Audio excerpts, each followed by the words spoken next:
এখন বাজে দুপুর 12টা আর কি। আমি এলাম গরু ধোয়াবার, আইসা দেখি গরুগুলা শুয়েই রয়েছে আর কি।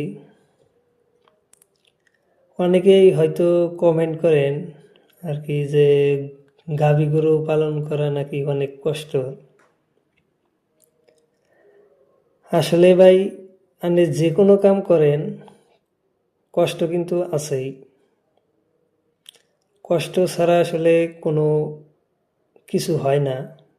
তারপরেও গাভী গরু পালন করা একটু কষ্ট বেশি হয় ষাঁড় গরুর তুলনায়, যেহেতু গাভী গরুর থেকে দুধ দহন করা লাগে, সেই জন্য মূলত একটু কষ্ট বেশি হয়।